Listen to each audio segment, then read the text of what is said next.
Bien, bonjour à tous. Donc, j'espère que vous m'entendez bien, que vous me voyez bien. Donc, si des gens peuvent le confirmer dans le chat, ça me permettra d'être sûr que tout se passe bien techniquement.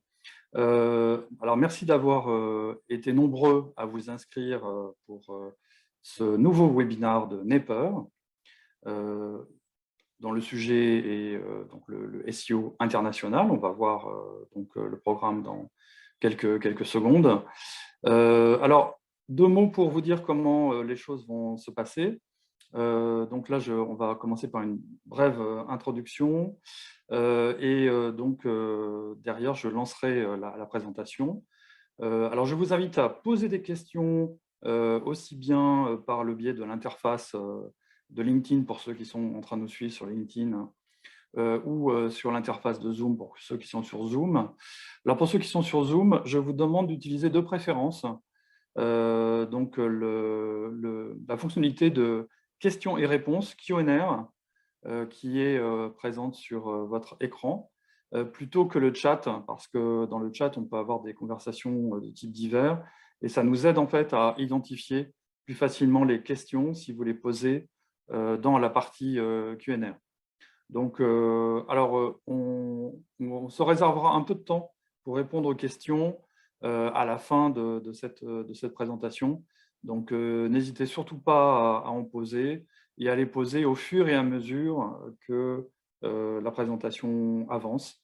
Et donc, ça nous permettra de rien oublier et de tout traiter à la fin. Alors, le SEO international, c'est un sujet très, très vaste, vous allez le voir, avec des aspects techniques et des aspects plus marketing et évidemment liés au contenu.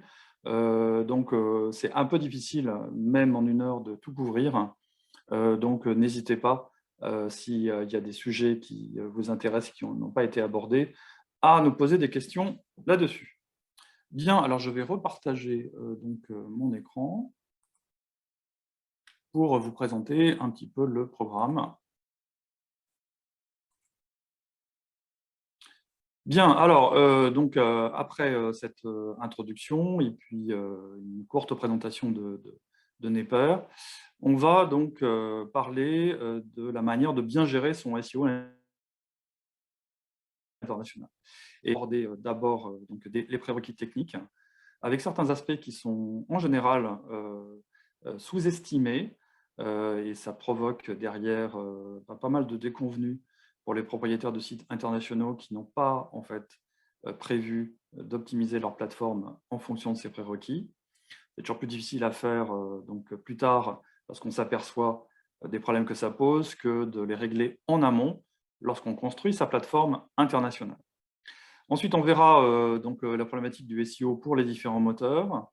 Les pièges de la localisation. Alors ça, c'est effectivement une expérience que je vais partager avec vous pour avoir travaillé sur beaucoup de sites internationaux et avoir travaillé également sur des sites implantés à l'étranger. Eh bien, l'approche en matière de traduction est quelque chose qui n'est pas aussi simple que beaucoup de gens le pensent au départ. Et donc, c'est pour ça qu'on parle de localisation et non pas simplement de traduction. Et on verra d'ailleurs quelle est la différence entre cette notion de localisation et de traduction.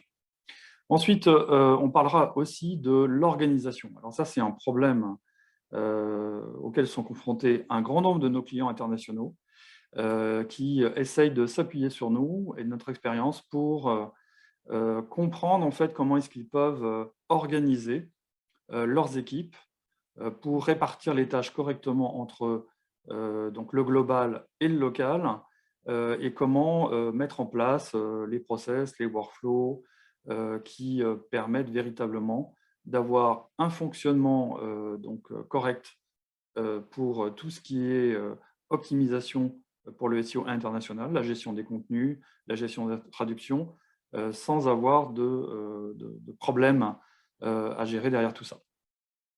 Alors, on espère qu'on aura achevé de parcourir tous les slides vers 11h45, ce qui nous laissera un bon quart d'heure pour répondre à vos questions. Je vous invite encore une fois à les poser par les différentes interfaces.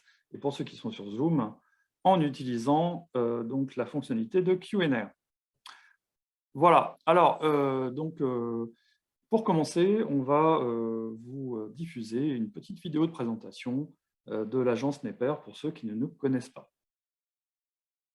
Nepper est une agence spécialisée en SEO et en search marketing. Vous souhaitez développer votre trafic en provenance des moteurs de recherche, accroître vos leads et vos ventes grâce au référencement naturel ou payant? L'agence Nepper vous aide à être plus visible dans les pages de résultats des moteurs. Quel que soit votre besoin en search marketing, Nepper vous propose des solutions adaptées: audit, formation, création de contenu, accompagnement par nos consultants en régie ou à distance. Travailler avec Nepper, c'est avoir l'assurance d'un accompagnement de haut niveau réalisé par des consultants seniors. Notre valeur ajoutée va au-delà de la simple expertise SEO. Notre savoir-faire, c'est aussi de vous aider à accompagner vos équipes marketing et techniques dans la mise en œuvre de nos recommandations. Nous disposons d'une forte expertise sur la plupart des CMS et plateformes e-commerce du marché, qui nous sert à vous apporter des solutions simples, même pour des environnements complexes. Nepper vous propose une approche pragmatique, rigoureuse et scientifique du SEO. Nous aimons estimer l'impact de ce que nous faisons, mesurer nos résultats. Nous réalisons dashboards et scorecards pour vous aider à suivre et piloter vos progrès en search marketing. Notre agence dispose d'une équipe de recherche, les Nepper Labs. Nos travaux de recherche portent sur les applications, au site web et au SEO des derniers modèles de langage, BERT, MUM ou GPT-3. L'ambition de Nepper, c'est d'inventer les méthodologies et les outils pour le SEO du futur. Nous avons déjà commencé en implémentant chez certains de nos clients le cloud SEO, le speed testing SEO et des applications à base de machine learning ou d'outils de traitement automatisé du langage naturel. Nepper est l'agence que choisissent les experts in-house pour les accompagner. Pourquoi ? Parce qu'ils reconnaissent notre valeur ajoutée qui réside tout autant dans le niveau de notre expertise que dans notre capacité à apporter des solutions à tous les obstacles qu'ils rencontrent pour déployer leur stratégie. Vous avez besoin d'une agence SEO efficace, efficiente, rigoureuse et qui obtient des résultats ? Contactez-nous. Ok, donc alors je répète. J'en profitais pour signaler que notre agence était toujours en recherche de nouveaux profils pour nos agences de Levallois-Perret et de La Rochelle, donc des consultants juniors et des consultants seniors. Donc, si ça vous intéresse de travailler pour une agence SEO innovante qui travaille pour des comptes donc intéressants, eh bien, n'hésitez pas à nous contacter. Alors, autre chose, donc, le contenu de ce webinaire, eh bien, ça fait partie de tous les efforts de partage de savoir que notre agence réalise au quotidien. Je vous signale qu'il y a une newsletter qui est associée à notre blog, qui s'appelle le Blogarithme Nepperien, et qui vous permet d'avoir régulièrement des tips, des conseils et des articles de commentaires sur l'actualité, ainsi que des informations sur nos prochains événements, nos prochaines formations, et de manière générale sur l'actualité du groupe Nepper. Alors, sur tous les événements que nous organisons de type webinar ou donc matinée donc en présentiel, on enregistre les événements et ensuite on les place sur notre chaîne YouTube. Donc, pour voir régulièrement nos contenus, je vous invite à vous abonner donc à notre chaîne YouTube, qui vous permettra également d'avoir accès à d'autres types de contenus comme des tutoriaux. Donc, il y en a un certain nombre qui sont en cours de production. Alors, je vous signale également que nous organisons un gros événement SEO le 1er juillet 2022. N'hésitez pas à prendre des places dès maintenant, puisque on a prévu donc une jauge qui était un petit peu limitée, puisqu'on a lancé l'événement dans une période dans laquelle il y avait encore des restrictions Covid. Cet événement, c'est SearchWhy, donc c'est la 3e édition. La particularité de cet événement, c'est que c'est l'un des rares événements en France qui réunit la crème de la crème des experts internationaux en matière de SEO. Et ce sont des conférenciers que notre comité éditorial de choc choisit sur 2 critères. D'abord, par rapport à la qualité des interventions qu'ils peuvent réaliser, et aussi par rapport à leur capacité pédagogique. C'est-à-dire qu'on a à la fois dans le programme des conférences qui présentent vraiment l'état de l'avancement, l'état de l'art en matière d'optimisation pour les moteurs de recherche en 2022. Donc, c'est des conférences sur lesquelles vous allez découvrir des choses nouvelles et en même temps avec des gens qui sont tout à fait capables de faire des conférences dynamiques, très agréables à suivre et de faire même carrément le spectacle. Donc là, par rapport aux sujets avancés qui vont être abordés, on va parler évidemment d'IA et de SEO, de speed testing SEO, de cloud SEO, de SEO forecasting, d'automation. On va parler également des problématiques d'indexation. Mais dans Searchwise, dans le programme, il y a également donc des conférences qui abordent des sujets connexes. Donc, si vous êtes intéressé par tout ce qui est mix média, tout ce qui est web analytics, tout ce qui est les aspects juridiques aussi autour de notre digital marketing. Donc là, on va parler par exemple du RGPD, de l'IDA privacy, de la problématique de la légalité de Google Analytics et des cookies tiers.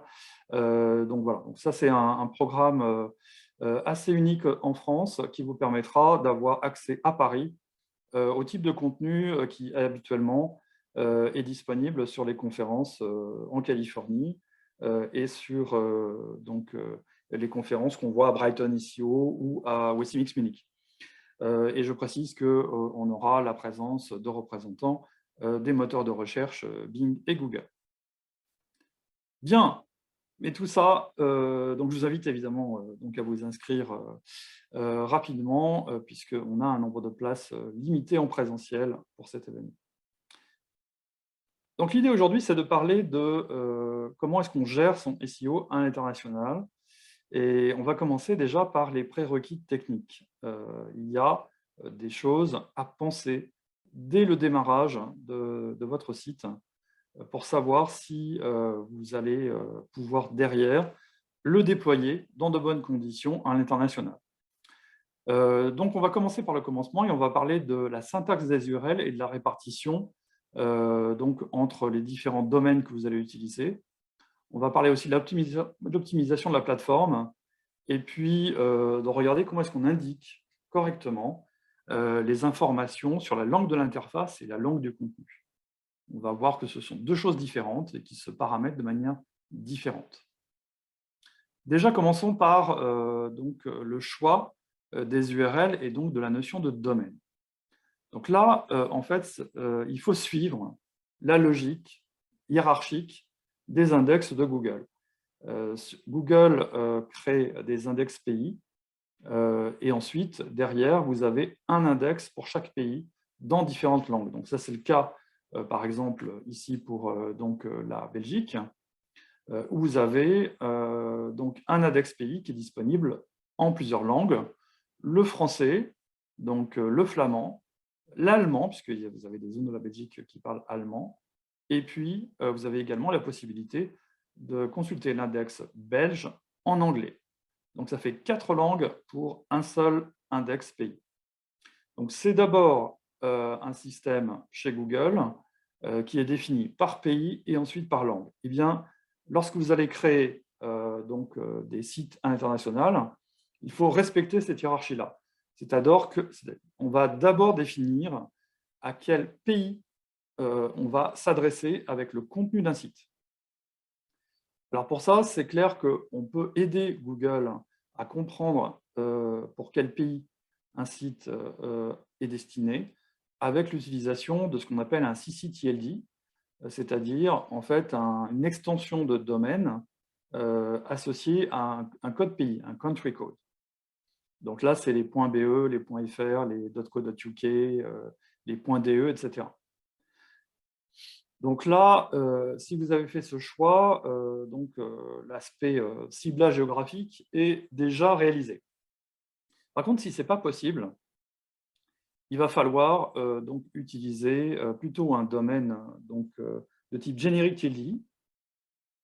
Et donc, dans ces cas-là, Google ne peut pas deviner forcément à quel public vous vous adressez avec le contenu de ce site. Par contre, il est possible de donner cette information grâce à une géolocalisation qui va être défini à l'aide du compte GSC.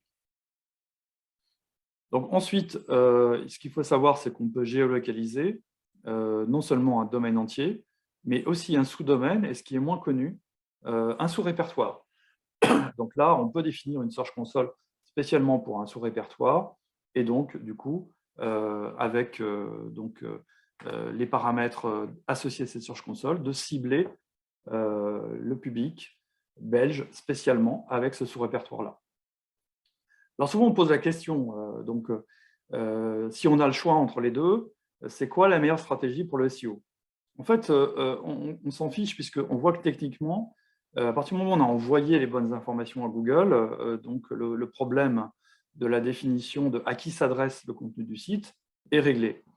C'est vraiment un problème marketing et suivant le contexte, on aura donc intérêt à utiliser une solution plutôt qu'une autre. Je m'explique. Si par exemple vous avez un produit qui va être vendu exactement de la même façon dans tous les pays dans le monde, avec une communication et un marketing qui va être déployé de manière identique partout dans le monde.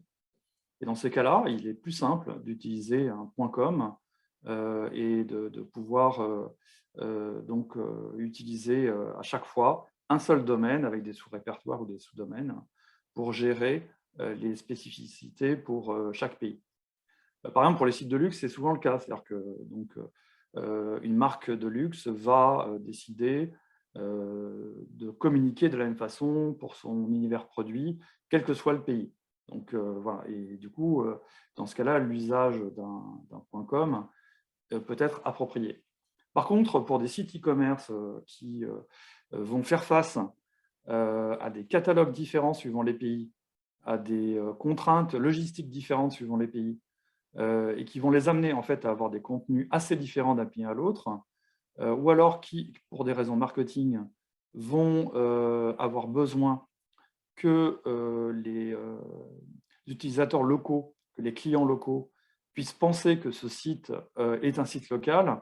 Dans ce cas-là, on a intérêt à utiliser un country code TLD, un .be, un .de, un .uk, parce que évidemment, ça fait partie des signes qui indiquent que le site sur lequel on va est un site qui est vraiment dédié à votre pays.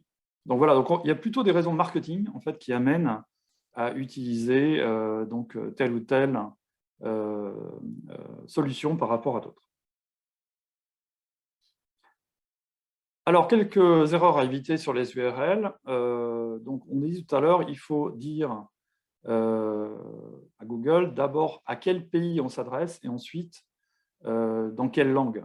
Si vous faites l'inverse, ce n'est pas très bon. Donc, voilà. Donc, si vous avez dans l'enchaînement des répertoires d'abord la langue et ensuite le pays, ce n'est pas très bon. Et en plus, ça rend la géolocalisation par la Search Console plus compliquée à faire. Donc voilà, donc c'est très mauvaise idée. Ensuite, si vous ne traitez pas la cible pays avec le country code TLD, mais la langue, ça c'est une très très mauvaise pratique. Donc là, par exemple, le fait de créer donc un domaine .fr pour le français et un domaine en .com pour l'anglais. Donc là, bon, ça, c'est des choses qu'il est déconseillé de faire et vous allez le regretter bientôt. Donc, si vous avez un produit, un service qui est diffusé essentiellement en France et que vous adressez à des pays étrangers, utilisez donc des sous-domaines et des sous-répertoires, mais vous pouvez utiliser un .fr. Voilà. Donc, mais par contre, votre .fr, il peut avoir plusieurs sous-répertoires pour des langues différentes, ce n'est pas du tout le problème. Alors, autre chose qu'on voit très régulièrement, et ça c'est un problème qui est dû au fonctionnement d'un certain nombre de CMS, souvent on voit apparaître la langue en paramètres. Alors ça, c'est une très très mauvaise pratique. Lorsque vous avez ce genre de fonctionnement, il faut réécrire de préférence ces URL de manière à ce que, là par exemple, la langue espagnole devienne le premier répertoire du site. C'est-à-dire de réécrire cette URL pour avoir après domaine.com/es/page page.html. Et donc là, tout de suite, ça permettra d'avoir quelque chose de plus facile à gérer pour les moteurs, puisque toutes les pages espagnoles seront réunies dans le même répertoire et c'est plus facile à comprendre pour les moteurs de recherche. Alors ensuite, une fois qu'on a défini le nom de domaine et la manière dont elle allait gérer les couples langue-pays avec des sous-domaines ou des sous-répertoires, eh bien c'est simple, on va avoir besoin de changer un certain nombre de choses également dans la plateforme pour la rendre complètement compatible avec une optimisation à l'international. Alors pour ça, on va avoir besoin d'une notion qui est la notion de local. Donc la locale, c'est le couple langue-pays. Et si vous voulez avoir une plateforme entièrement compatible avec un développement international, il est important que vous puissiez, avec cette plateforme, gérer des règles différentes en fonction de la locale. Alors ces règles, c'est par exemple la règle de génération des URL, mais c'est aussi les règles de génération des balises SEO, la manière de faire des balises title, les balises description, la manière de gérer les canonicals, etc. Donc tout ça doit être quelque chose qui ne va pas être imposé pour l'ensemble des pages du site, mais qui puisse être paramétré différemment pour chaque local, donc chaque couple langue-pays. Alors, notamment, il faut pouvoir gérer des subtilités au niveau des règles de fabrication de méta. Donc, par exemple, en fonction des langues, on va avoir un ordre des mots qui va être différent. Par exemple, couleur produit en anglais et produit couleur en français. Donc, la règle doit être différente pour générer automatiquement un title, par exemple, en anglais et en français. Ensuite, il y a des différences linguistiques. On va avoir des articles qui peuvent apparaître dans les langues latines et qui vont être absents en anglais. Donc l'exemple, white skirts et des jupes rouges. Et ça, évidemment, ça change la règle.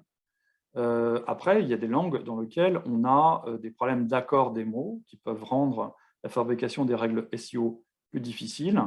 Et cet accord, il dépend du genre, du nombre et même du cas quand on est sur des langues qui gèrent cette notion de cas. Bon, par exemple, robe pas chère, eh bien, ça s'accorde en français alors que c'est invariable en anglais. Alors, il faut penser à toutes les subtilités. Donc, par exemple, la manière de gérer les majuscules et les minuscules, et la manière de gérer la ponctuation sont différentes d'une langue à l'autre. Donc, porqué en espagnol, donc ça nécessite l'utilisation de caractères spéciaux lorsqu'on pose une question en espagnol. Et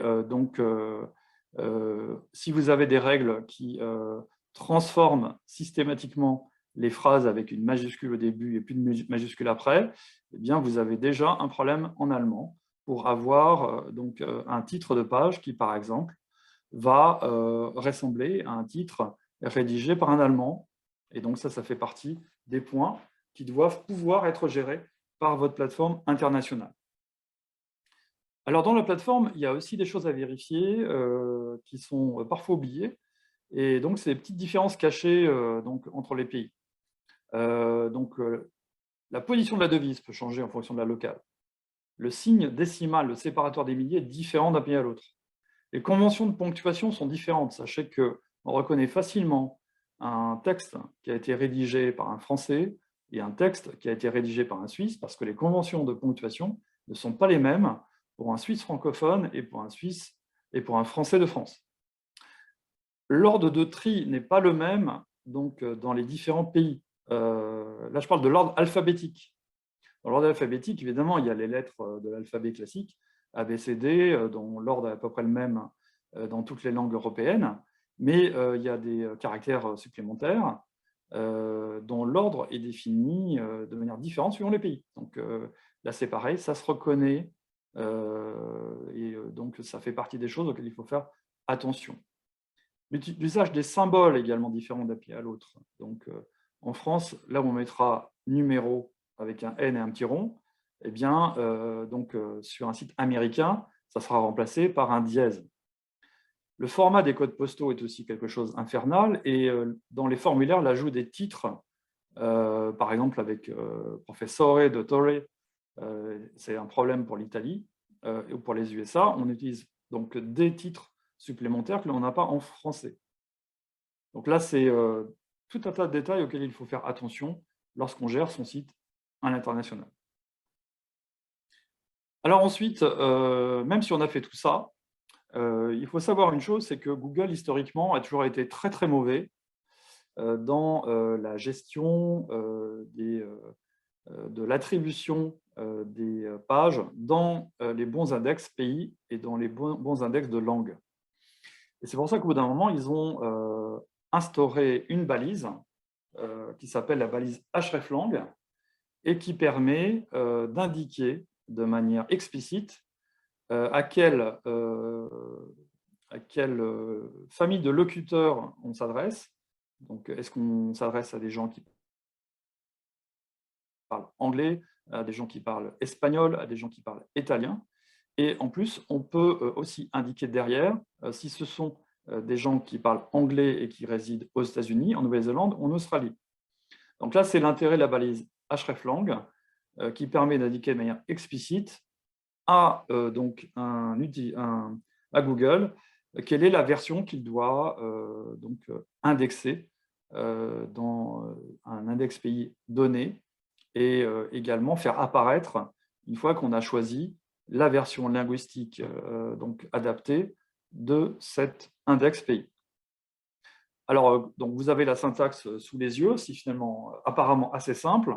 En réalité, dans la pratique, c'est un petit peu plus compliqué que ça, puisque en fait, on ne met pas qu'une seule balise pour indiquer ça. On met toute une série de balises qui correspondent sur chaque page à toutes les traductions existantes de la page. Donc, ce qui veut dire qu'on va définir donc, au départ une balise hreflang pour la page actuelle. Alors ça, c'est quelque chose qui est parfois oublié, mais dans le jeu des balises hreflang qu'il faut introduire, on a également la balise qui pointe sur la page en cours.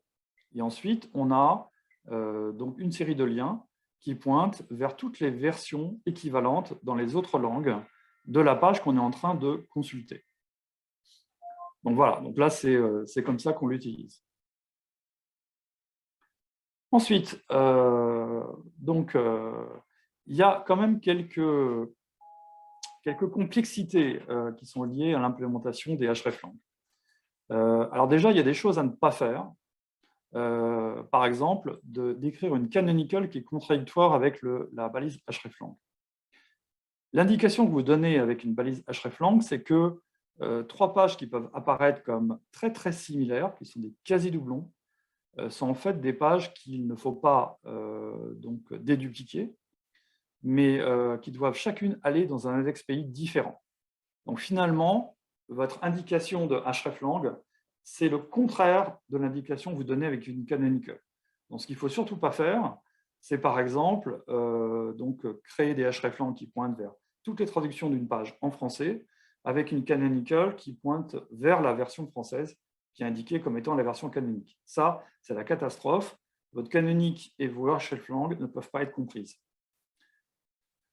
Alors, comme il faut copier les hreflang sur toutes les traductions, il faut absolument que ces balises soient les mêmes d'une page à l'autre, et qu'on ait notamment les liens réciproques qui vont aller de la version espagnole vers la version française vers la version espagnole. S'il y a la moindre incohérence, l'ensemble des balises hreflang pour ces pages-là ne seront pas prises en compte par Google. Et donc là, le risque, c'est que l'impact des hreflang soit nul, et que donc vous vous retrouviez avec des pages pour les Français de France qui apparaissent en Belgique, en Suisse, au Canada. Ensuite, le problème, c'est d'automatiser la création des hreflang. Ce n'est pas toujours simple. Donc, pensez qu'il y a une solution qui consiste à insérer les balises dans les sitemaps XML. Ça, c'est souvent méconnu, mais on peut le faire. Vous avez la syntaxe sur l'image d'illustration à droite. On peut aussi utiliser des balises hreflang dans l'entête HTTP. Ça permet notamment de gérer la version pays dans lequel on va placer les PDF. Donc ça, c'est un point important. Donc, on me demande si la canonique est utilisable en parallèle avec hreflang. Alors, ce n'est pas exactement ce qu'on vient de dire. Ce qu'il ne faut pas, c'est on peut avoir une auto-canonical en fait, sur une page traduite. Donc, ça veut dire qu'on peut avoir une canonique présente en même temps qu'un hreflang. Les deux ne sont pas obligatoirement exclusifs l'un de l'autre. Par contre, ce qu'il ne faut pas, c'est qu'une fois qu'on a mis des hreflang pour relier des traductions, eh bien qu'on pointe depuis toutes ces traductions vers une seule page avec une canonique. Ça, c'est un signal totalement contradictoire. Donc, on peut, comme je l'ai dit, utiliser également des hreflang dans l'entête HTTP pour gérer la bonne attribution dans le bon index pays des PDF. Donc ça se fait avec une commande link qui apparaît dans l'entête HTTP. Et pour information, Google a aussi introduit au bout de quelques mois une variante de cette syntaxe qui prévoit le xdefault, c'est-à-dire quelle est la page qui doit être présentée dans les index qui ne sont pas déjà adressés par une hreflang. Alors ça, c'est quelque chose qui n'est pas obligatoire, et c'est parfois plus simple de ne pas définir de xdefault, donc ne vous sentez pas coupable si vous n'avez pas pensé à mettre une option xdefault dans votre jeu de balises hreflang. Alors, une fois que vous avez commencé à créer un site avec des contenus internationaux dans plusieurs langues, destinés à plusieurs pays, la question c'est comment est-ce que je fais pour guider les utilisateurs vers la bonne version langue pays. Alors, il y a une chose qu'il ne faut pas faire, c'est que la page d'accueil de votre site soit une page qu'on appelle souvent une page dispatch. Alors ça donne ce genre de page, par exemple. Alors, la page que je montre là de Louis Vuitton n'est pas réellement une page dispatch, c'est un overlay qui apparaît sur la page qui a été choisie comme la page d'accueil par défaut par Louis Vuitton.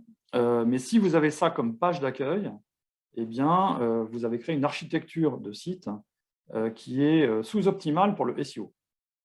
Donc non, on ne fait pas comme ça sur un site international. On cherche déjà à détecter quelle est la meilleure version à envoyer par défaut à l'utilisateur lorsqu'il visite le site pour la première fois. Donc on peut détecter de quel pays la requête provient et lui proposer la page d'accueil correspondant à la version pays qui peut a priori l'intéresser. Même chose pour la langue. Alors par contre, lorsqu'on a ce genre de fonctionnement, il faut toujours proposer justement un menu qui permet de changer ces réglages, parce que après tout, peut-être que là on a affaire à un Italien qui essaie de consulter la page française de Louis Vuitton depuis les États-Unis. Eh bien, s'il a envie de consulter la page en italien, il faut qu'il en ait la possibilité, même s'il est aux États-Unis, et même s'il veut consulter la page de Louis Vuitton France. Donc ça, c'est quelque chose d'important. Donc, dans les choses à faire, à ne pas faire, donc la version avec une page dispatch qui derrière donne accès aux différentes pages d'accueil pays et ensuite aux différentes arborescences, ça, il ne faut pas le faire. Par contre, si vous avez prévu une page d'accueil par défaut, par exemple la Home France ou la Home États-Unis ou la Home UK, donc évidemment ça change d'un site à l'autre, et bien dans ces cas-là, ça veut dire qu'il y a une Home par défaut qui va être vue par Google. Parfois, en fonction de la détection de la langue du navigateur et ou du pays de provenance, ça ne sera pas la même qui s'affichera la première fois pour l'utilisateur, mais on a une structure par défaut qui peut être comprise par les bots des moteurs de recherche. Et la chose à garder en tête, c'est que pour que le site soit normalement crawlé et indexé, il faut qu'il existe un chemin avec des liens en dur, des liens de type Ahref, qui mènent depuis la page d'accueil du site vers toutes les versions pays, toutes les versions linguistiques des pages du site. D'accord ? Il ne faut pas que c'est que la navigation soit impossible pour accéder à certaines zones. Donc ça veut dire que, par exemple, je pense qu'il y a un slide là-dessus dans un ou deux slides, mais on ne doit pas empêcher l'accès aux pages d'un bot américain lorsque ce sont des contenus en français. Alors là, on a parlé donc de détecter le pays d'origine de visiteurs. Donc ça s'appelle de l'IP delivery. Alors parfois, on me demande, puisqu'il s'agit de montrer des pages différentes à Googlebot, qui est censé être américain, et un utilisateur normal, est-ce que ce n'est pas quelque chose qui relève du cloaking? Non, ça s'appelle de l'IP delivery, et ça ne pose pas de problème de référencement, puisqu'en fait, on a le même comportement pour des utilisateurs normaux. Donc, si Googlebot voit la même version que celle qui est proposée par défaut à un Américain. Alors là, même si on peut ergoter que certains des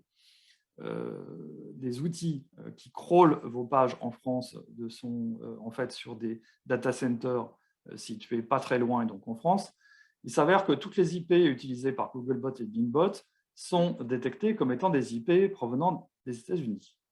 Donc ça, c'est un point important. Donc s'il y a un truc, évidemment, qu'il faut éviter de faire, c'est de bloquer l'accès de votre site aux Américains. Sinon, ça vous empêchera littéralement toute exploration et toute indexation de vos autres contenus pays. Ce n'est pas forcément très malin. Alors, dans la préparation de votre plateforme, il y a également la gestion de la notion de langue de l'interface et de langue du contenu. Alors là, il faut différencier les deux. La langue de l'interface, c'est donc ici, par exemple, sur l'exemple d'Airbnb, c'est la langue des menus, c'est la langue de tous les boutons, c'est la langue de tous les éléments qui constituent l'interface utilisateur. Et vous pouvez avoir des contenus, là, en l'occurrence, ce sont des annonces qui sont rédigées par des particuliers, qui sont rédigées dans une autre langue. Donc, il faut bien distinguer les deux et ça ne se paramètre pas de la même façon. Donc, on déclare la langue de l'interface par une déclaration sur la balise HTML, de type HTML langue égale FR.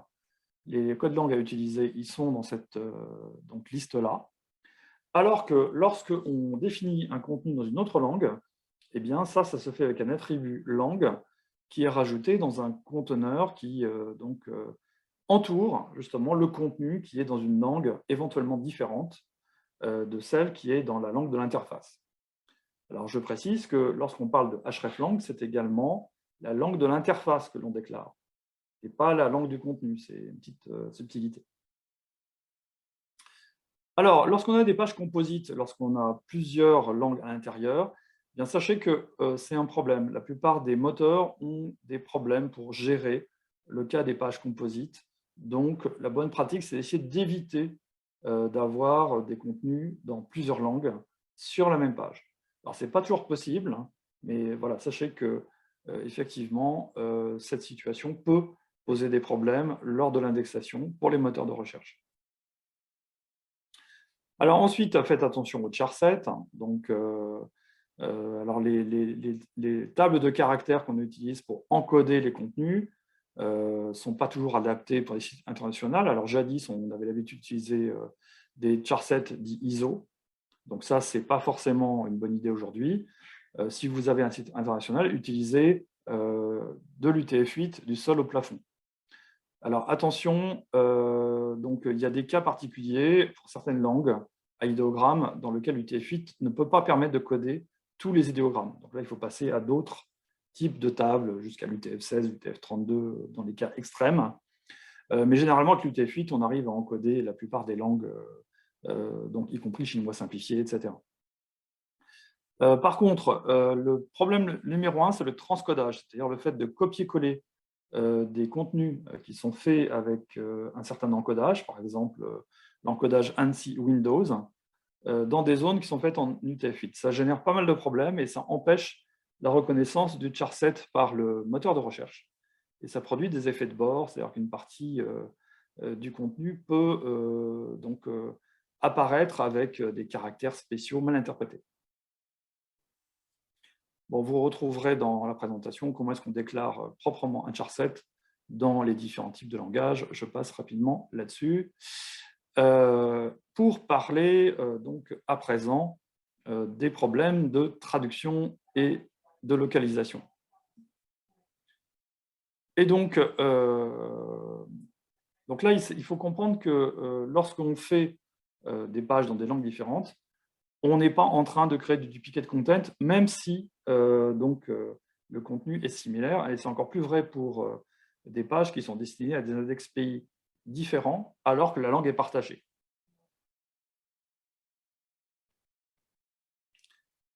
Alors, parlons maintenant des pièges de localisation. En fait, dès qu'on traduit un contenu, donc on le modifie. Chaque traducteur a son style, chaque traducteur a ses qualités et ses défauts. Et en fait, quand on a besoin de traduire 3 textes avec 3 traducteurs différents, on obtient des résultats qui ne seront pas forcément les mêmes.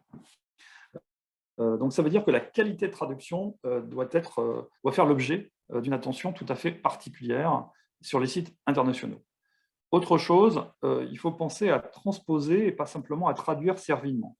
La différence que l'on fait là, c'est de dire que si on traduit un texte qui est fait pour les Français dans une autre langue, eh bien, il y a parfois des choses qui doivent être modifiées pour ne pas être une simple traduction, mais quelque chose qui est adapté, transposé à la culture pays. Donc, il y a des différences locales pour la même langue. Donc là, par exemple, au UK, ils disent mobile, et aux États-Unis, on va être en train de parler d'un cell phone. 70, c'est pour la Belgique, 70 en France. Blog, c'est quelque chose qui est très utilisé au Canada. En français, on utilise le terme anglais. L'espagnol du Mexique est différent de celui parlé en Argentine. Donc là, vous avez un exemple également de correspondance de termes qui sont différents suivant les différentes versions de l'espagnol. Et toutes ces petites différences, lorsque l'on ne les gère pas, indiquent à un utilisateur d'un pays que, en fait, le contenu n'a pas été rédigé par quelqu'un qui est de la même nationalité que lui. Donc ça, c'est un problème courant auquel il faut faire extrêmement attention. Et parfois, la différence lexicale, ça va jusqu'à la différence de graphie. Je rappelle qu'entre l'anglais des États-Unis et l'anglais UK, on a déjà ce type de différence de graphie qui dénote en fait qui est l'auteur de tel ou tel contenu. Est-ce que c'est un Américain ou est-ce que c'est un Anglais? Alors, donc, dans le chat, vous allez pouvoir me répondre à cette question. Comment est-ce qu'on traduit le mot smartphone en allemand? C'est quoi le terme qu'il faudrait utiliser sur une page allemande pour traduire le mot smartphone? Est-ce que certains peuvent se lancer et nous donner… Ah, donc il y a quelqu'un qui a mis Handy. Alors, c'est juste, mais c'est un petit peu familier. Ah bah, donc, typiquement, smartphone, on ne le traduit pas.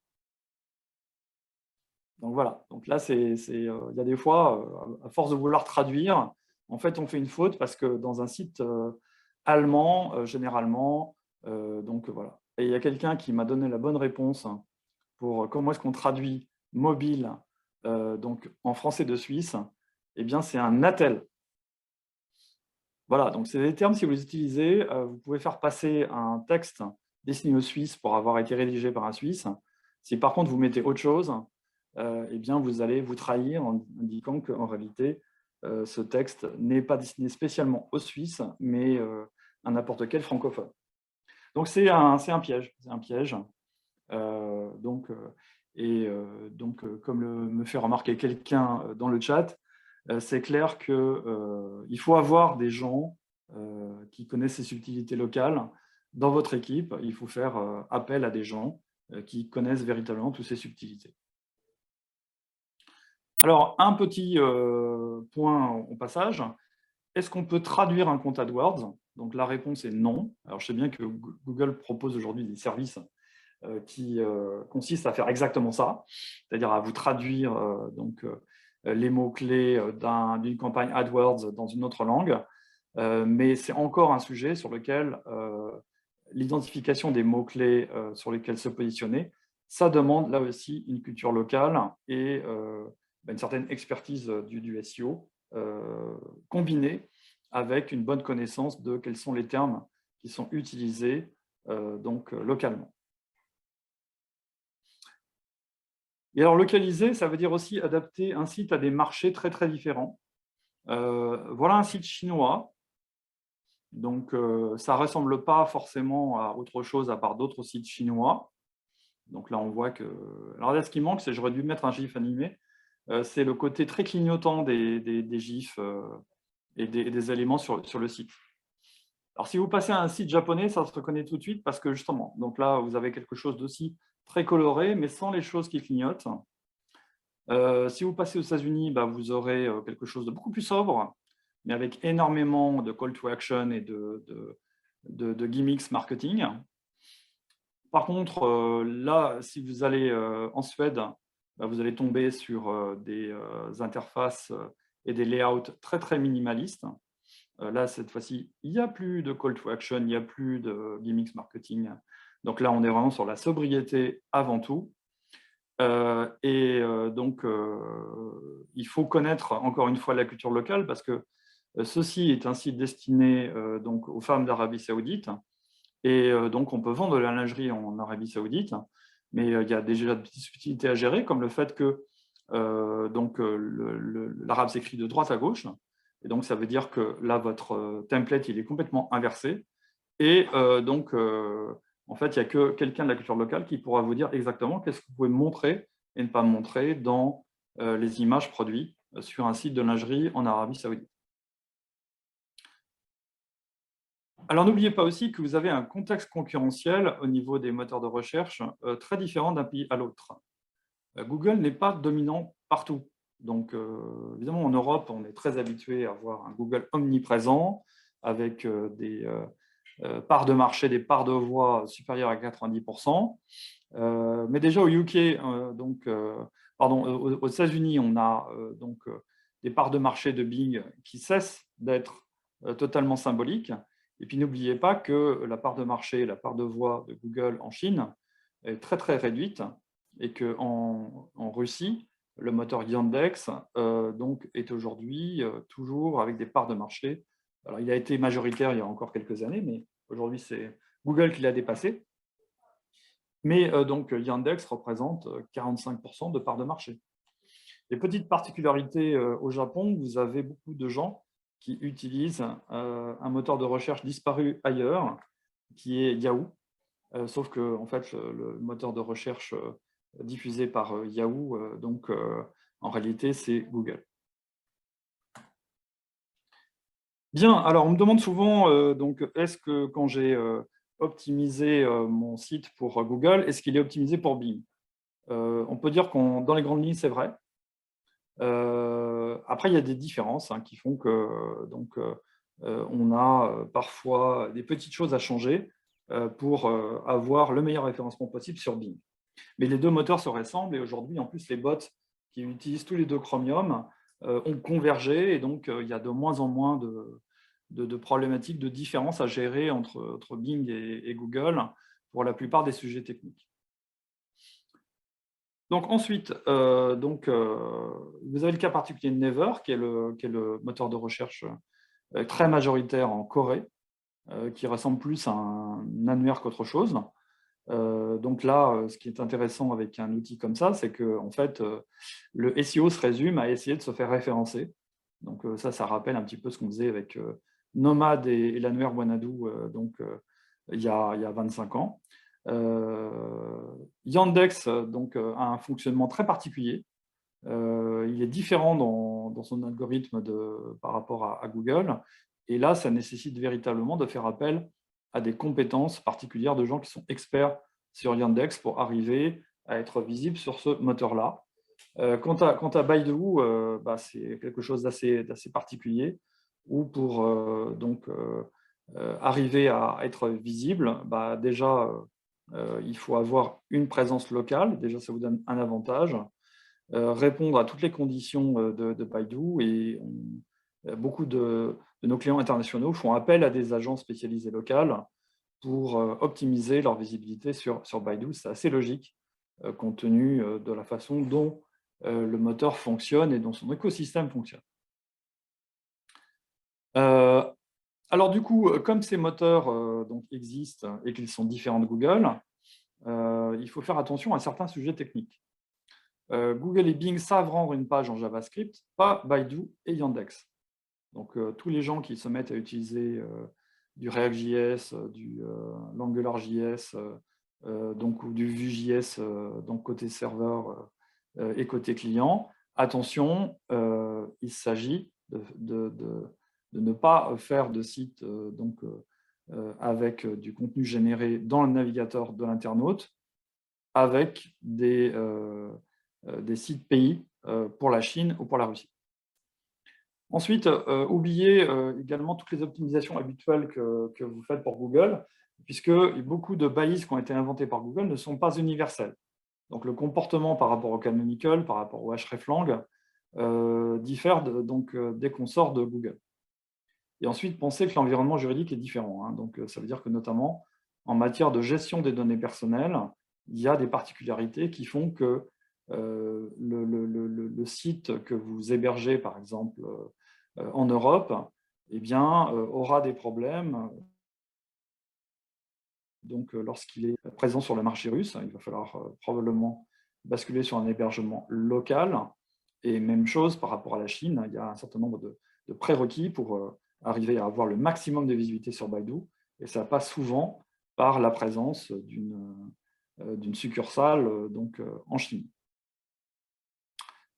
Bien, et pour finir, on va parler un petit peu de l'organisation. Alors, s'organiser pour gérer le SEO international, c'est jamais très simple. Voilà un exemple de la situation que l'on trouve habituellement à l'international.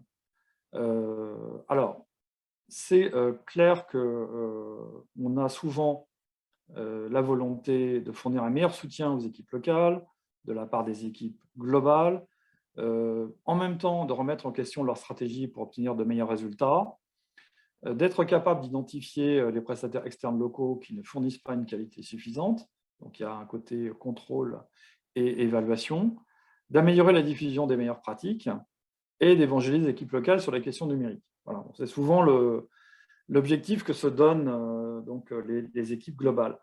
Par contre, souvent, quelle que soit la taille des entreprises concernées, il y a toujours des choses qui reviennent, comme le fait que les équipes globales sont très peu nombreuses par rapport à la tâche à réaliser, donc surchargées de travail, que les équipes locales sont souvent en sous-effectif sur le sujet du web marketing et qu'elles ont en général d'autres tâches à gérer en parallèle, et qu'en plus leur niveau sur le SEO est souvent assez divers, et qu'il n'y a pas toujours une maturité totale en matière de digital dans tout le réseau international. Et donc, ça veut dire qu'il peut y avoir des problèmes de maturité sur ces sujets-là dans certaines zones pays. Donc, comment est-ce qu'on gère ça au niveau des tâches? Alors déjà, on a tout ce qui est technique, la plateforme, etc. Donc là, notre recommandation, c'est de le gérer le plus souvent possible au niveau global. Donc ça, c'est vrai pour les audits, ça c'est vrai pour tout ce qui est le travail sur les différentes plateformes. C'est mieux d'avoir une plateforme unique qui est ensuite répartie sur tous les pays, avec, je dirais, un travail fait par les équipes monde sur ces sujets techniques. La traduction de l'interface, alors c'est quelque chose qui peut être fait au niveau global et au niveau local, avec l'aide de traducteurs spécialisés dans la traduction de sites web. C'est un sous-métier particulier de la traduction. La traduction du contenu fait au niveau global, alors généralement on définit une langue master qui ensuite sert de base pour la création des contenus localisés. Alors ça, c'est fait au niveau local, mais il faut une supervision globale. Donc ça, c'est quand même hyper important. Ensuite, pour ce qui est de contenu local, c'est géré en local. Et c'est souvent fait de manière dans les équipes. Et puis, ça peut être également externalisé. Donc là, le problème qui doit se poser pour ce type de contenu, c'est comment est-ce que l'équipe monde peut contrôler la bonne réalisation de tout ça. C'est souvent rendu assez complexe parce que au niveau monde, tout le monde ne parle pas toutes les langues, n'est pas forcément en mesure d'évaluer de manière correcte la qualité de ce qui est fait localement. Après, à l'impossible, nul n'est tenu. Pour tout ce qui est keyword discovery, c'est un métier qui demande de l'expertise. Donc ça peut être fait de manière globale et locale à la fois. Donc au niveau mondial, on va générer un certain nombre de guidelines et on va apporter l'expertise. Et après, c'est au niveau local que les gens vont pouvoir justement localiser cette approche-là, comme on l'a vu pour la traduction, entre guillemets, des comptes AdWords. Pour tout ce qui est meta tags, c'est la même chose. Donc là, on a l'expertise qui souvent doit être au top au niveau monde, avec ensuite l'aide des équipes locales pour apporter leur vision de ce qui est à mettre en avant et des termes à employer pour une bonne localisation. Pour le netlinking, c'est pareil. Donc, le netlinking est forcément fait de manière opérationnelle au niveau local. Par contre, en termes de suivi, de promotion de ces chantiers-là, on a besoin d'un support depuis l'équipe monde, avec également toute la gestion des process et des workflows qui doit être monté par l'équipe monde. Et le reporting est généralement global, puisque c'est l'élément important qui va permettre à l'équipe monde de se rendre compte des performances des équipes locales sur ces sujets-là et éventuellement détecter qu'il y a éventuellement un soutien particulier à apporter à certains pays ou un support supplémentaire sous forme de formation ou d'aide ou de les inciter à utiliser une agence locale pour les aider. Bien, alors, pour information, les équipes qui travaillent sur beaucoup de versions pays et beaucoup de sites différents utilisent souvent des systèmes de traduction assistés par ordinateur qui permettent de garder les mêmes traductions au fil du temps sur tout ce qui est interface, même en cas de changement de site. C'est une solution à considérer puisqu'elle a tendance à faire baisser les coûts de traduction et qu'elle permet également de s'interfacer facilement avec les entreprises de traduction. Et n'oubliez pas également que dans la localisation, on a besoin de localiser tous les actifs numériques, donc les légendes sur les images, les sous-titres sur les vidéos, traduire les PDF, etc. Et tout ça, ça se fait avec un outil qui s'appelle un DAM, donc un outil de gestion des actifs numériques, des Digital Assets Management. Donc ça, c'est quelque chose d'intéressant à considérer si vous avez, encore une fois, beaucoup de versions internationales de vos sites. Bien, alors, en conclusion, on a vu qu'il y avait beaucoup de sujets techniques qui peuvent rendre le lancement d'un site à l'international plus compliqué que prévu, que ça soit une plateforme inadéquate, un support incorrect des règles selon la locale, un problème de support des hreflang, des attributs langues, ça c'est pour la langue du contenu et ou la langue de l'interface, une mauvaise architecture de site, notre problème de dispatch page, l'absence de CDN, donc là je ne l'ai pas mentionné, mais si vous voulez avoir des bonnes performances, comme il faut plus de temps pour qu'un paquet de données AI de New York à Paris que de Lyon à Paris, eh bien, on utilise des réseaux de type CDN pour permettre de rapprocher les pages en cache des utilisateurs. Donc ça, c'est un site international sans CDN, c'est un site qui aura des mauvaises performances dans certains pays. Enfin, évidemment, le point sur la localisation est important. On ne traduit pas un site, on le localise. Donc, ce qui veut dire une logique non pas simplement de traduction, mais aussi de transcréation et de transposition. La transcréation, c'est la version extrême de la transposition, c'est quand vous apercevez que le contenu que vous voulez traduire n'a aucun sens dans un pays donné et que vous avez besoin de créer un contenu spécifiquement pour ce pays-là qui sera plus adapté pour figurer dans le site. Par ailleurs, donc, il n'y a pas que Google dans le monde. Donc, pensez également à l'optimisation pour des moteurs alternatifs, Yandex, Baidu, Seznam, Naver, etc. Et donc, il y a une organisation spécifique à monter pour gérer un site international, et donc notamment la répartition des tâches entre local et global, et donc l'utilisation d'outils adaptés. Voilà, merci beaucoup. Et donc maintenant, on va essayer de répondre à vos questions. Alors, pour l'équipe de Nepper qui donc, surveille ce qui se passe dans les différents outils, sachez que je n'ai pas accès aux questions qui ont été posées sur LinkedIn. Et donc, je vous invite à les mettre dans les questions et réponses sur Zoom pour que je puisse les traiter. Alors, donc on me demande si dans les structures d'URL dans plusieurs pays, si on a des URL avec accent, est-ce que c'est pénalisant ou pas du tout? Alors, ça dépend des moteurs de recherche, mais aujourd'hui, en général, y compris Baidu, arrive à très très bien gérer pas mal de versions de caractères dans les URL. Et donc, non, ce n'est pas pénalisant, c'est juste pas recommandé. C'est-à-dire qu'en fait, il n'y a pas que les moteurs de recherche dans la vie. Il y a plein d'outils qui vont être amenés à processer les URL. Et la plupart de ces outils ne sont pas capables de gérer correctement les caractères spéciaux et les accents. Donc, il faut être très conservateur avec les syntaxes des URL, et c'est une bonne pratique de les simplifier au maximum.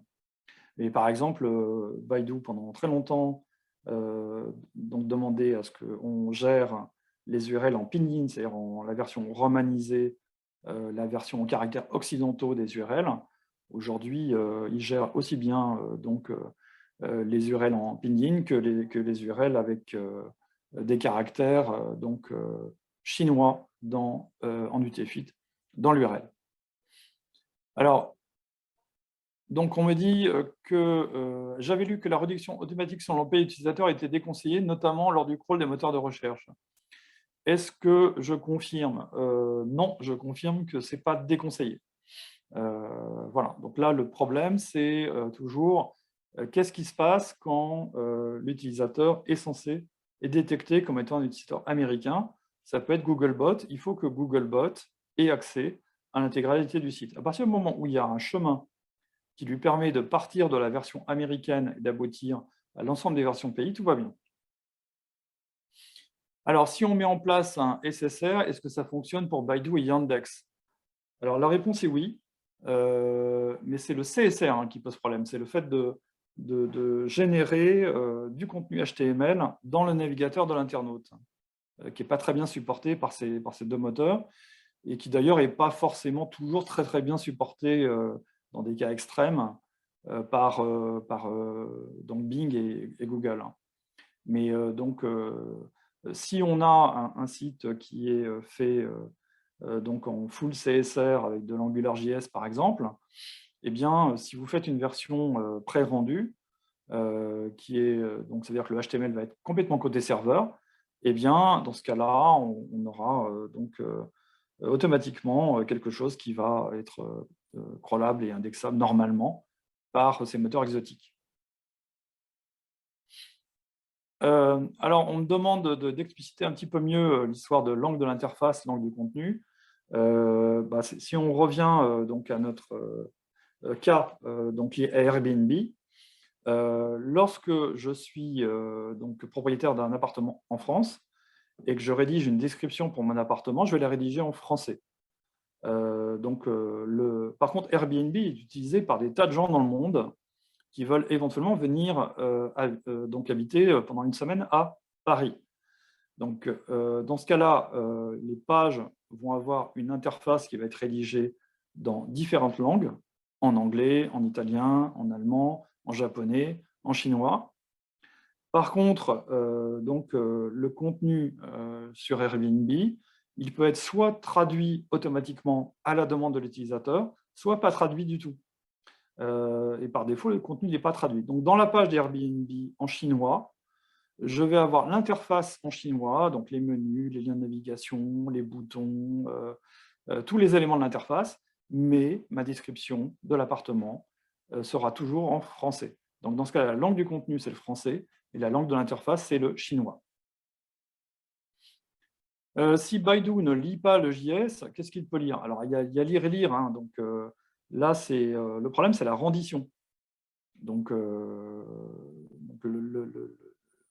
tous les moteurs de recherche, jusqu'à une époque récente, n'exécutaient pas le JavaScript et n'assuraient pas la rendition.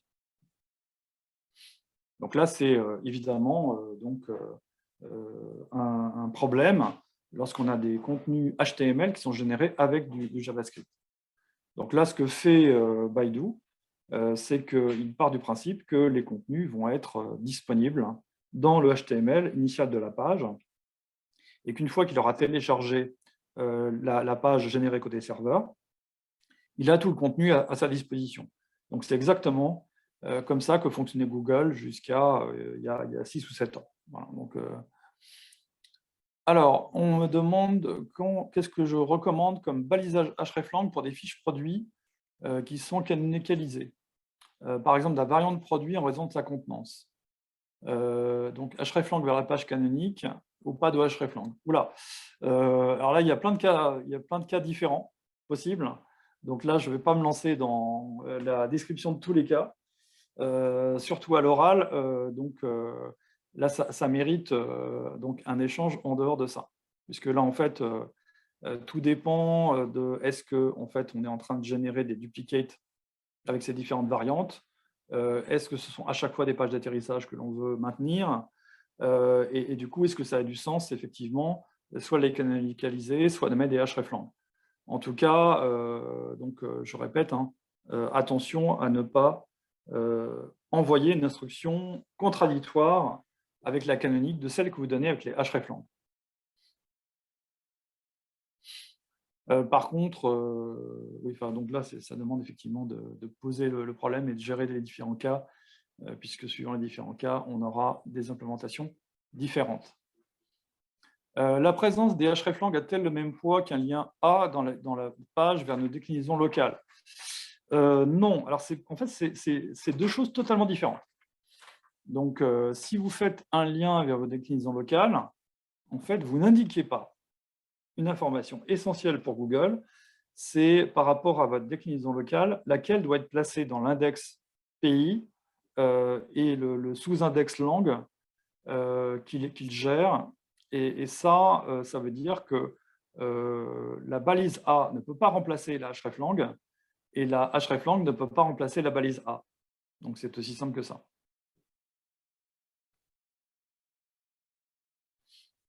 Alors, pour détecter l'origine du visiteur, est-ce que se baser sur l'IP est suffisant? Est-ce qu'on ne peut pas prendre en compte les paramètres du navigateur et le time zone aussi? Alors, la détection de l'IP, de la GeoIP, n'est pas sûre à 100%.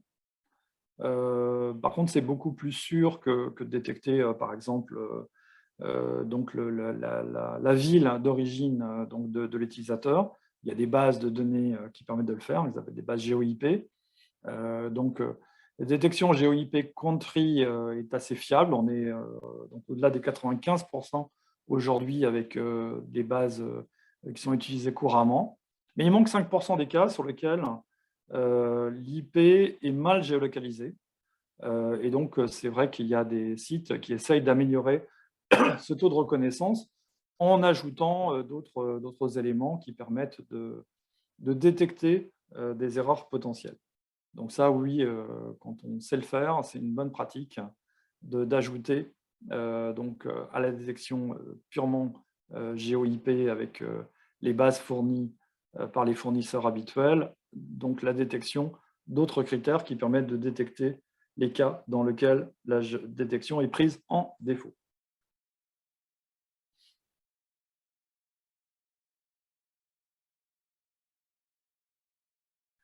Alors, il y a quelqu'un qui me pose une question intéressante par rapport à l'aspect langue de l'interface, langue du contenu. Euh, alors, lorsque j'ai dit qu'avoir deux langues sur la même page posait problème, c'est surtout d'avoir deux types des langues de contenu différents sur la même page. Donc, ça va. Enfin, Google arrive à bien gérer en particulier le cas d'Airbnb. C'est-à-dire le cas où on a une langue de l'interface qui est différente de la langue du contenu, à condition d'avoir bien balisé les deux. C'est-à-dire d'avoir bien défini dans la tête HTTP et ou dans la tête HTML quelle est la langue de l'interface, d'avoir quelque chose de cohérent avec la balise hreflang quand il y en a une, et on peut après avoir une zone de la page qui est dans une autre langue, à partir du moment où on la définit bien avec un attribut langue sur la div qui encadre, qui encapsule le contenu. Donc ça, ça marche assez bien. Par contre, si vous avez donc une page qui contient deux descriptifs d'annonces dans des langues différentes, là, ça devient plus compliqué et on n'est pas sûr que l'identification de la langue soit correcte à la fin. Donc là, ce qui est clair, c'est que par rapport à l'indexation des contenus, Google met dans l'index langue pays les pages dont la langue de l'interface correspond à l'index langue pays, pas forcément la langue de contenu.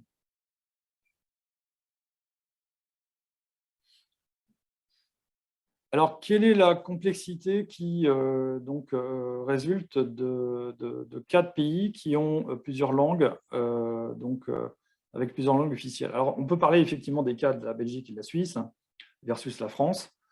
C'est là où les hreflangs sont utiles, puisque, en fait, une page d'un site marchand qui cible aussi bien le marché suisse que le marché français.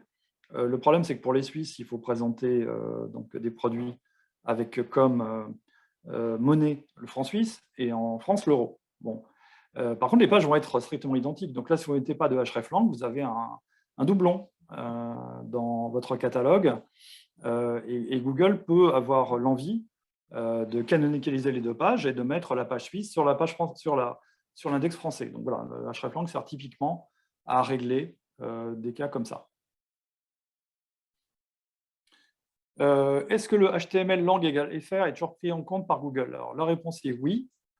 Par contre, Google il a une habitude sur beaucoup de sujets, c'est de considérer que les propriétaires de sites et les développeurs de sites sont des sagouins et qui ne savent pas respecter les normes et les bonnes pratiques.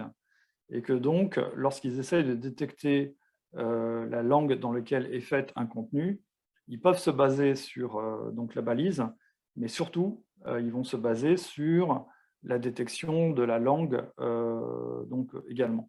Mais ça reste une bonne pratique de définir correctement la langue dans la balise, parce que quand il y a des informations contradictoires, ça peut aider le moteur à comprendre dans quelle langue est effectivement un contenu. Donc voilà, donc utiliser les attributs langue, c'est une bonne pratique. Mais effectivement, si vous vous trompez et que vous mettez langue égale FR sur une page qui est en anglais, il y a de fortes chances que Google détecte que la page est en anglais indépendamment de votre langue. C'est donc un hint, c'est une suggestion que vous donnez à Google avec ces balises-là, mais Google prendra toujours en compte son propre système de détection de la langue utilisée. Et c'est à cause de ça d'ailleurs que dès qu'on complique un petit peu la vie du moteur, il se plante. Voilà, donc Bing a une autre pratique qui consiste à faire beaucoup plus confiance dans le code qui est utilisé, le code HTML qui est utilisé, et donc ça ne produit pas forcément les mêmes effets de bord. Alors je n'ai pas forcément compris cette question qui m'a été posée. Quel site recommanderiez-vous pour le Xdefault entre une version UK et une version FR plus riche en termes de contenu? Donc là, je vous invite à reformuler votre question parce que je ne comprends pas cette notion de site dans ce cas-là. Je pense que on doit parler d'une URL probablement, mais le site, ça ne m'aide pas en fait à pouvoir répondre.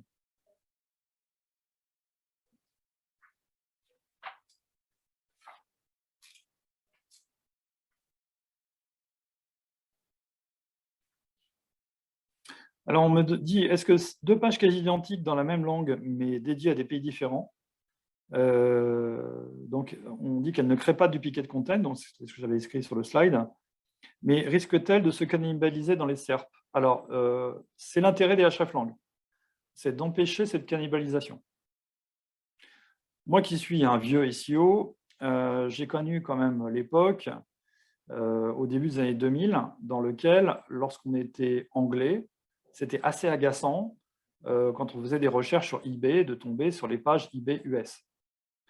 Lorsqu'on était français, d'avoir, enfin c'était plutôt l'inverse, c'était plutôt les Belges qui pouvaient trouver des pages de sites français dans leur index pays qui ne livraient que en France métropolitaine et pas en Belgique.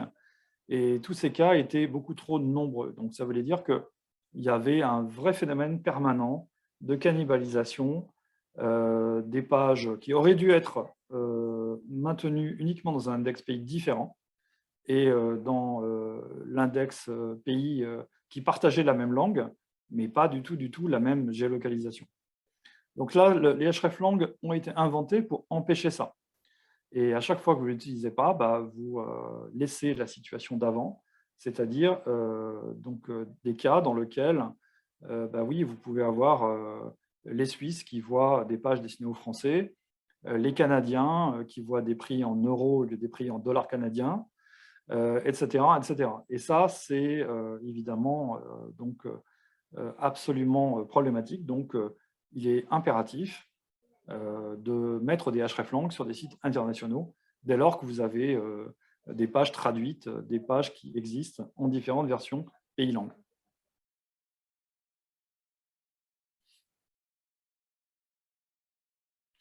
Alors, je regarde si j'ai d'autres questions qui me sont arrivées entre-temps.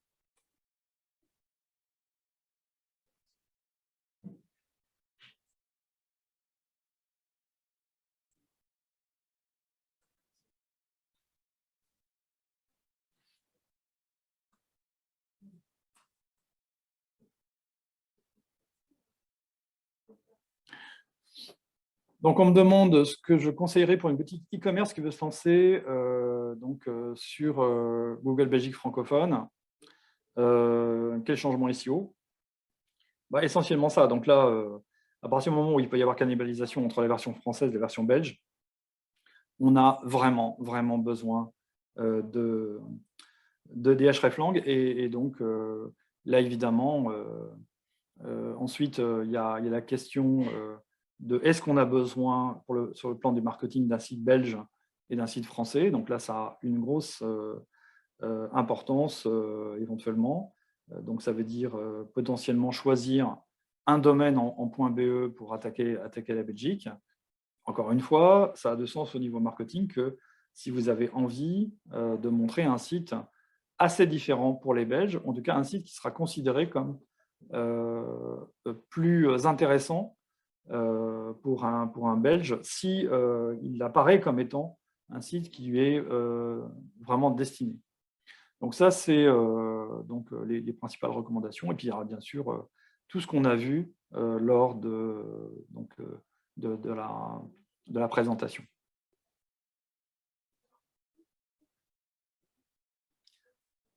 Voilà, je crois que j'ai épuisé les questions pour aujourd'hui, qui ont été nombreuses. Merci pour votre participation et pour avoir suivi cette présentation jusqu'au bout. Donc, le temps de la montée, cette présentation sera disponible en replay sur notre chaîne YouTube dans quelques heures, quelques jours. Et puis, elle sera automatiquement disponible dans très peu de temps sur LinkedIn. Voilà, merci à tous. Bonne journée et à très bientôt pour un nouveau webinaire ou un événement. Et pour certains, on vous retrouve également lors de SearchWide le 1er juillet. À bientôt.